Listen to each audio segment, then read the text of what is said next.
பார்த்தீங்கன்னா ஒரு ஸ்லீவ் தான் பார்க்க போகிறோம். ஓகேங்களா, அந்த ஸ்லீவ் வந்து இப்போ ட்ரெண்டிங்கில் தான் அதுவும் போயிட்டு இருக்கு. ஓகேங்களா, இது பார்த்தீங்கன்னா இந்த சாக்லேட் மெத்தேடு மாதிரி இருக்குது தெரியுமாமா. இப்படி போ மாதிரி வரும். இந்த சென்டர் மட்டும் நாட் மாதிரி போட்டிருப்பாங்க. இந்த பக்கம் அப்படி லைட்டு இப்படி இப்படி விரிஞ்ச மாதிரி இருக்கும். அது ரொம்ப அழகாக இருக்கும். நீங்கள் இது வந்து ஒரு ஆப்போசிட் கலரில் இருக்குது பார்த்தீங்களா. ஒரு சாரீ வந்து பார்டர் ஒரு கலராக இருக்கும், சாரீ ஒரு கலராக இருக்கும், பிளவுஸ் வந்து பார்டர் கலரில் இருக்கும். அந்த மாதிரி இதுக்கெல்லாம் டபுள் கலர் இது வச்சு பண்ணால் ரொம்ப ரொம்ப சூப்பராக இருக்கும். இப்போ நான் உங்களுக்கு வேஸ்ட் கிளாத் தான் நான் பண்ண போகிறது, யூஸ் பண்ண போகிறது இல்லை. ஓகேங்களா, இப்போ நான் பார்த்தீங்கன்னா லைனிங்கோட கட் பண்ணி வச்சிருக்கிறேன். நம்ம நார்மல் ஸ்லீவ் எப்போ கட் பண்ணி வைக்கிறோமோ அதே மாதிரி உங்களுக்கு எல்போ வரைக்கும் வேணுமா, ஷார்ட்டாக வேணுமா, எல்லாமே எந்த அளவுக்கு வேணுமோ கட் பண்ணி ஸ்டிச் பண்ணி வச்சுக்கோங்க. நான் இப்போ பார்த்தீங்கன்னா கட் பண்ணி வச்சுட்டேன். இது நான் எப்படி ஸ்டிச் பண்ணு பாருங்க. 1/2 இன்ச்சு கொடுத்துக்கிறோம். 1/2 இன்ச்சு கொடுத்துட்டு கீழே நல்லா மடிச்சு அடிச்சுக்கிறோம். கீழே மடிச்சு அடிச்சுட்டு இது திருப்பிட்டு இந்த எட்ஜ் அடி கீழே போட்டு ரெட்டல் அடி கொடுத்துறோம். சரிங்களா,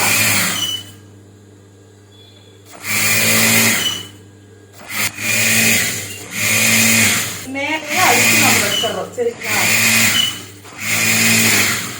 இப்போ பார்த்தீங்கன்னா நம்மளுக்கு இந்த அதாவது மேலே நம்ம ஷோல்டர் சென்டர் பாயிண்ட்ல நாச்சு கட் பண்ணி எடுத்து வச்சுக்கோங்க. ஏன்னு கேட்டிங்கன்னா அந்த இடத்துல தான் சென்டராக வரப்போகுது. ஓகேங்களா, அந்த இடத்துல சென்டர் பாயிண்ட் கட் பண்ணி ரெட்டல் அடி போட்டு எடுத்து வச்சாச்சு. ஓகேங்களா, இந்த ஹேண்டு ஃபர்ஸ்ட் ரெடி பண்ணி வச்சிடணும். வச்சதுக்கு அப்புறமா ஒரு நீளமான கிளாத்ல உங்களுக்கு எந்த அளவுக்கு போ வேணுமோ ஒரு 6 இந்த எல்போ வரைக்கும்னா ஒரு 6-7 வைக்க வேண்டியது வரும்.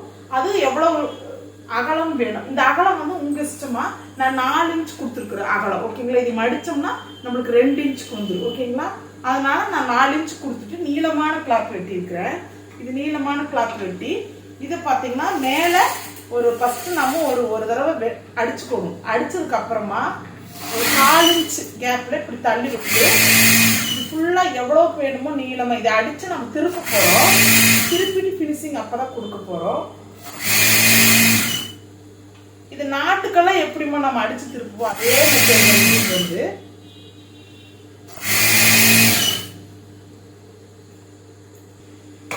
பார்த்தீங்கன்னா இது நீளமாக அடிச்சு வச்சிட்டோமா. இது எப்படி திருப்புறதுன்னு கேட்டிங்கன்னா நம்ம கிட்ட ஒரு நீடில் மாதிரி பெரிய நீடில் ஒன்று இருந்ததுன்னா நீங்கள் எடுத்து வச்சுக்கணும். எடுத்து வச்சுட்டு இந்த நீடில் பார்த்தீங்கன்னா இந்த பக்கம் ஒரு அடி அடிச்சிருக்கும் பார்த்தீங்களா. இந்த அடிச்சதுல இருந்து நம்ம ஊசி நூலெல்லாம் வச்சு அதை இதையும் பண்ண வேண்டாம்.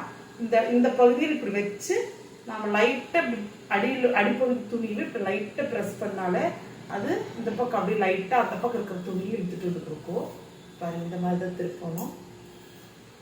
திருப்பிட்டு இது ஒரு அயனிங் போட்டிங்கன்னா ரொம்ப ஃபினிஷிங் நீட்டாக இருக்கும். இப்போ பார்த்தீங்கன்னா நம்ம அதை மடிச்சு அடித்தோம். 4 இன்ச்சுக்கு கட் பண்ணோம். அடிச்சு முடிச்சா 2 இன்ச்சுக்கு வந்துருச்சு பாருங்க இந்த கிளாத்து.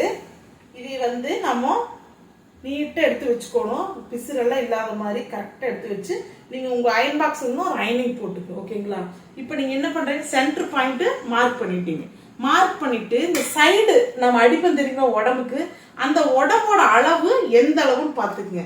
அது எந்த அளவுன்னு பார்த்து அந்த இடத்துல ஒரு கோடு மாதிரி போட்டுக்குங்க. இந்த அளவுக்கு உடம்போட அளவு அடிக்க போறோமோ இந்த இடத்துல கோடு போட்டுக்குங்க. கோடு போட்டதுக்கு அப்புறமா இந்த இடத்தோட நம்ம அடிக்க போறோம், நம்ம உடம்போட பகுதி முடிஞ்சது, இது எக்ஸ்ட்ரா இருக்கிற பகுதி அப்படின்னா நீங்க என்ன பண்றீங்க, கரெக்டா கோடு போட்டதுக்கு அப்புறம் இந்த கோட்டுக்கு இந்த பக்கம் 1 இன்ச்சு, இந்த கோட்டுக்கு இந்த பக்கம் 1 இன்ச்சுக்கு இருக்கிற மாதிரி இந்த துணியை வந்து கொஞ்சம் பெருசு பெருசா கட் பண்ணிக்கீங்க. ஏன்னு கேட்டீங்கன்னா நாளைக்கு பிரிச்சிங்கன்னா அது வேஸ்ட் ஆகக்கூடாது. அதனால கரெக்டா இந்த பீஸை இப்படி கட் பண்ணிக்கிறீங்க. இது கட் பண்ணோடனே இந்த கிளாத்தை வச்சு நம்ம எல்லா கிளாத்தையுமே கட் பண்ணிக்கலாம். மேலே வர சிறுசா வரும். நம்ம பரவாயில்ல, நம்ம தைச்சிட்டு நம்ம நீங்க மார்க் பண்ணிக்கணும். முதல்ல உங்களோட கையோட அளவை கரெக்டா மார்க் பண்ணிட்டதுக்கு அப்புறம் நீங்க எல்லா கிளாத்தையும் இதே மாதிரி கட் பண்ணி வச்சுக்கணும். இது கீழே வர ஒரு சில கை பார்த்தீங்கன்னா மேலே பெருசா இருக்கு, கீழே சிறுசா இருக்கு, கீழே பெருசா இருக்கு, மேலே ஈக்குவல் இருக்கு. அதுக்கு தகுந்த மாதிரி நீங்க துணி கட் பண்ணி இந்த மாதிரி எடுத்து வச்சுங்க. எத்தனை பீஸ் வேணுமோ எடுத்து வச்சுங்க. எனக்கு 3 பீஸ் கிடைச்சிருக்குது. இந்த 3 பீஸை நான் வைக்க பாருங்க. இப்போ இப்படி பீஸை வச்சுட்டு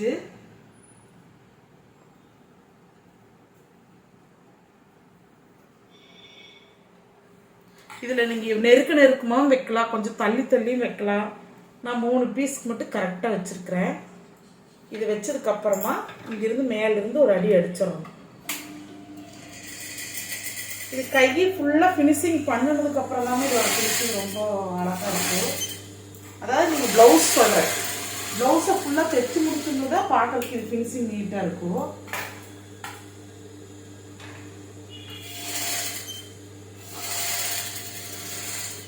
இது வந்து நீங்கள் ஆப்போசிட் கலர் கொடுத்துருந்தீங்கன்னு வச்சுக்கோங்களேன், இது ரொம்ப அழகாக இருக்கும். இப்படி அடிச்சுக்கணும். இப்போ நீங்கள் கையில் பார்த்தீங்கன்னா இது ஃபுல்லாக உள்ளே போயிடும். இது உள்ளே போயிடுச்சுன்னா இந்த பகுதி மட்டும்தான் இருக்குது. இந்த பகுதியில் நீங்கள் என்ன பண்ண போகிறீங்கன்னா, இப்போ இந்த பகுதியில் இப்படி நல்லா இப்படி சுருக்கு மாதிரி வச்சுட்டு இப்படி சுருக்கு வச்சு இந்த இடத்துல கட்டிட போகிறீங்க. நீங்கள் இப்போ பார்த்தீங்கன்னா ஒன்று நான் பண்ணிட்டேன். இந்த ஸ்டோன் மாதிரி ஒட்ட வச்சுருக்கிறேன். இப்போ நடு சென்ட்ரு பாயிண்டில் இந்த டிசைன் இப்படி எடுத்து நீங்கள் என்ன பண்ணுறீங்க, நூலை வந்து ஒரு 4ஆக போட்டுக்குங்க. போட்டதுக்கப்புறம் நீங்கள் சென்ட்ரு பாயிண்டில் கரெக்டாக வச்சுருக்கிறீங்களான்னு பார்த்துக்குங்க. சரிங்களா? ஒரே மாதிரி இருக்கணும். இது ஒரு நாட் மாதிரி போட்டுக்குங்க. நாட் மாதிரி போட்டு நல்லா இப்படி கட்டி சும்மா கட்டினாலே போதும். அதுவே போ மாதிரி அழகாக வந்துடும். சும்மா கட்டினாலே போதும். இது சின்ன சின்னதாகவும் பண்ணலாம், பெருசாகவும் பண்ணலாம். அதே சமயத்தில் இது வந்து நிறைய வைக்காம ஒன்றே ஒன்று மட்டும் பெருசாக, நல்லாவே பெருசாக ஒரே ஒரு போ மட்டும் போட்டு அதில் கொஞ்சம் வேலைப்பாடுகள்லாம் செஞ்சால் இது ரொம்ப அழகான டிசைன். கைக்கு போட்டால் ரொம்ப அழகாக இருக்கும். பாருங்கள், 2 கோர்த்துட்டேன். இப்போது இந்த பகுதியில்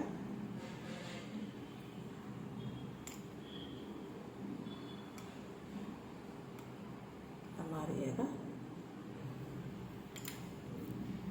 இது நீங்கள் அயன் பண்ணிங்கன்னா நல்லாயிருக்கும். நானும் இப்போ அயன் பண்ணிட்டு வந்துட்டேன்.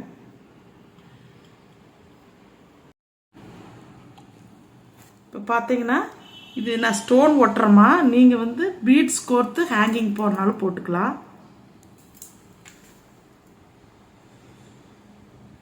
இது ஆப்போசிட் கலரில் நான் கொடுத்துருக்குறேன்.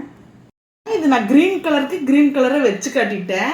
நீங்கள் இதே மாதிரி கிரீன் கலர்னா இங்கே வந்து ஒரு பிங்க் கலரோ இல்லை எல்லோ கலரோ இல்லை வேற ஏதாவது ஒரு கலரில் ஆப்போசிட் கலர் கொடுங்க. சாரீ டபுள் கலர் சாரீனா டபுள் கலர் சாரீக்கு இது வந்து வேற கலரில் கொடுத்தீங்கன்னா தான் நல்லா ஹைலைட்டாக கொடுக்கும். அதே சமயத்தில் ஒரு சில்கி சாரீ அப்படின்னாலும் கூட ஒரே துணியில் கொடுத்தாலும் ஒன்றும் பிரச்சனை இல்லை. இப்போ பார்த்தீங்கன்னா இது பெருசாக கட் பண்ணி ஒரு 6 இன்ச்சுக்கு நல்லா துணியை கட் பண்ணி அதை மடித்தோம்னா 3 இன்ச்சுக்கு ஒரு நல்ல ப்ராடாக வரும். அந்த ப்ராடை கீழே மட்டும் கொடுத்து அந்த கீழே மட்டும் அந்த போ ஷேப்பில் கொடுத்துட்டு இந்த பக்கமெல்லாம் கொஞ்சம் ஸ்டோன் ஒர்க் எல்லாம் பண்ணிங்க. ஸ்டோன் ஒர்க்னா இப்போ கொஞ்சம் பெரிய பெரிய ஸ்டோனு கிளிப் ஸ்டோன் எல்லாம் வந்துருக்குதுங்க. அதையெல்லாம் கொஞ்சம் கொடுத்தீங்கன்னா கொஞ்சம் கிராண்டு ஒரு ஆரி ஒர்க் எஃபெக்ட் வந்துடும். அதில் கொஞ்சம் பீடெல்லாம் அங்கங்கே கொடுக்கலாம். நம்மளோட க்ரியேட்டிவிட்டி தான் எல்லாமே. கைங்கிறது நம்ம க்ரியேட்டிவ். நாம் என்ன யோசிக்கிறோம், புதுசாக ஒரு ட்ரெண்டிங்கில் யோசிச்சு எதாவது பண்ணலான்ட்டு. இப்போ பார்த்தீங்கன்னா நான் இந்த மெத்தேடு, அதாவது மெத்தேடை உங்களுக்கு சொல்லி கொடுத்துட்டேன். நீங்கள் அதைவே உங்களோட கற்பனை வளத்துக்கு தகுந்த மாதிரி நீங்கள் எக்ஸ்ட்ராவாக தைச்சு போடலாம். இந்த வீடியோ உங்களுக்கு யூஸ்ஃபுல்லாக இருந்துச்சா என்னன்ட்டு நீங்கள் கமெண்ட்டில் சொல்லுங்கள். நெக்ஸ்ட் வீடியோவில் பார்க்கலாம். பாய்.